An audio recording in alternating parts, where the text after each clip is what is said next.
A lot of people were happy when Tam Nakano finally seemed to get her chance to shine by winning the white belt, or the Wonder of Stardom title. This was a huge event in Tam Nakano's career, and a lot of us were just excited that she finally got some gold around her waist. Unfortunately, it doesn't really seem like she's getting nearly as much backing from the company as any of the other white belt champions up until this point. Everything from her only having 2 title defenses in her first 4 months, or not title defenses, but title matches altogether, and then her first title defense not only being against someone who doesn't really have a very long history with Tam in Stardom. It wasn't even the main event or semi-main of the show it appeared on. Arisa Hoshiki and Momo Watanabe's first title defenses were both the main events of their respective shows. While Julia's was the semi-main, it was behind the red belt, which was currently being held by Mayu Iwatani at the time, and since Mayu is pretty much the face of the company, it's understandable. But Tam's wasn't even the last match, wasn't even the second to last, it was the third to last behind the red belt and the tag belts.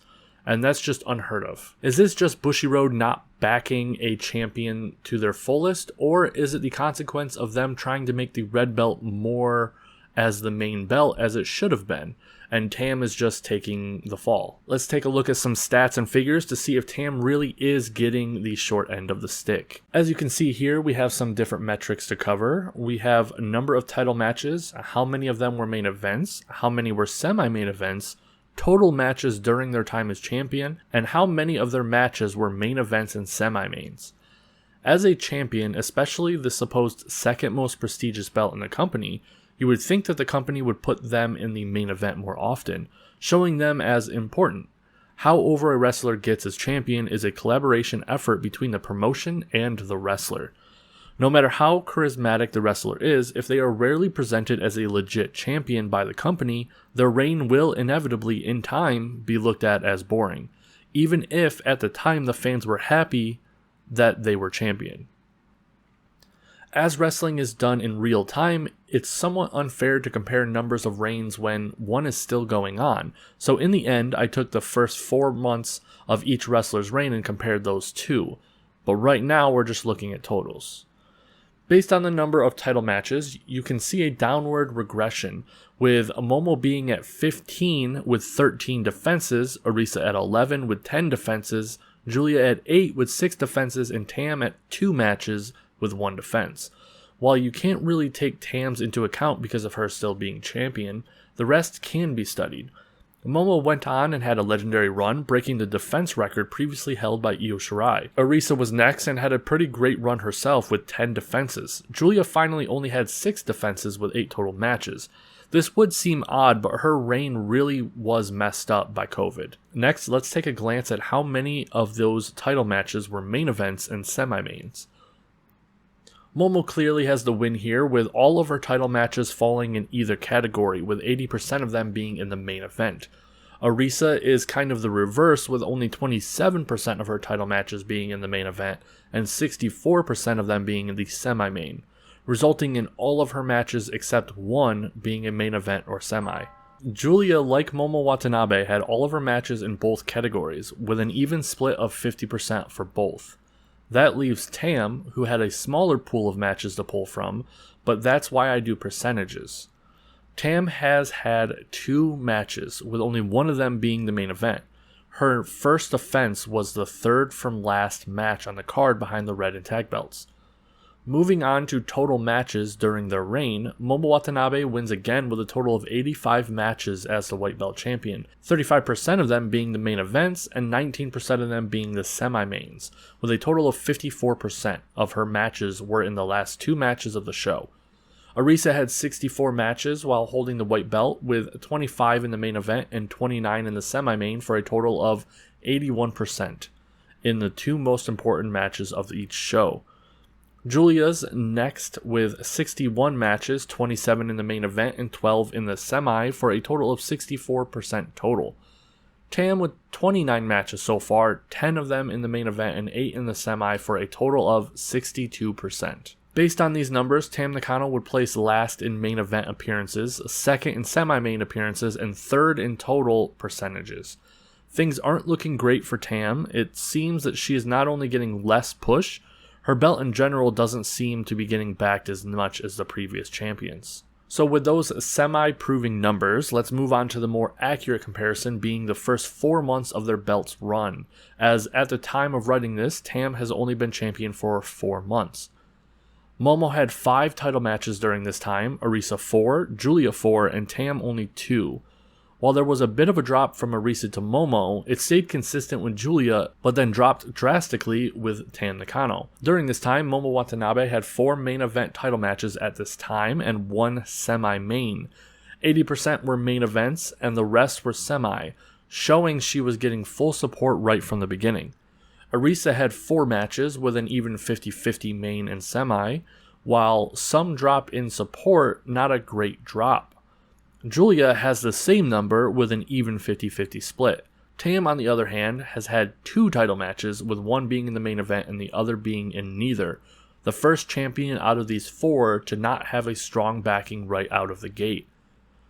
For some side stats for you, for the first 4 months, I have how many main events and semi-mains they were in total, not involving the white belt. Momo had 18 matches with 8 in the main event and 7 in the semi-main, resulting in a total of 83%. Arisa had 21 matches with 7 main events and 8 semi-mains for a total of 71%. Julia had 25 matches with 10 main events and 7 semi-mains for a total of 68%.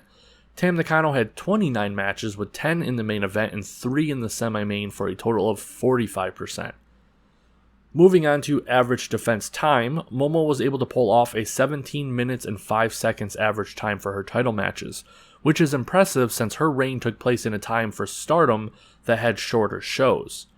Arisa has the lowest average time at 15 minutes and 13 seconds. This is probably because Arisa, while being a good wrestler, was still very rusty just having come back from retirement. Julia leads his categories with 21 minutes and 47 seconds average time. Julia joined during the Bushiroad acquisition, which meant a higher payroll, meaning Stardom was able to book stadiums for longer than they used to. It's not really surprising that Julia has the largest average time. Finally, with Tam Nakano and the one category she actually beats a majority of the other 3 at, with an average of 18 minutes and 53 seconds. Average days between defenses is where things get a bit sticky, and just goes to show you how much Tam is getting shafted. Momo with 25.36 days, Arisa with 26.8 days, Julia with 31.43 days, and finally Tam with a drastic 61.5 days. Julia had the coronavirus shutting things down all the time to deal with, so hers being a bit high makes sense. Tam's is purely on the fault of the company. So you can use this information how you want, but I find it pretty obvious that Bushiroad is just not backing Tam nearly as much as the other champions. She was consistently, with all of the stats, coming in either 3rd or 4th out of 4 people, and that's just insane. Some people could say that she isn't getting her proper time as the white belt champion because they are focusing more on her role as Cosmic Angel's leader and the triple champions. And while that does make sense, it doesn't make sense why she's not in nearly as many main events or semi-mains as them if that were the case.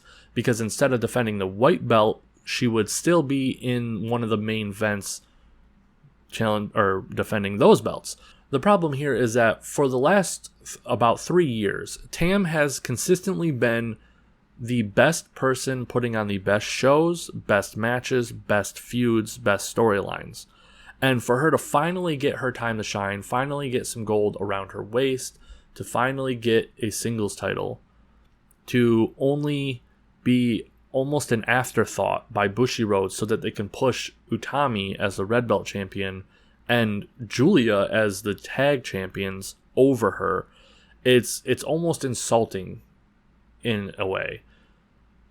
It's almost like she put in so much work for the company only to be just kind of given, a little bit of, oh, here you go, here's your singles belt, but they're not actually going to back them. And that's a little scummy on Bushiroad's part, in my opinion. And it just goes to show that I think that Rossi is no longer the person making the decisions in Stardom. A lot of people were speculating whether Rossi was just a figurehead now or if he still had power. And I think he is just a figurehead. I believe they probably take his opinions into consideration, but I don't believe that they are going to push any of the people that Rossi would have pushed. Because Rossi had this really great ability that once you became champion, that was kind of, you were the main focus of the promotion.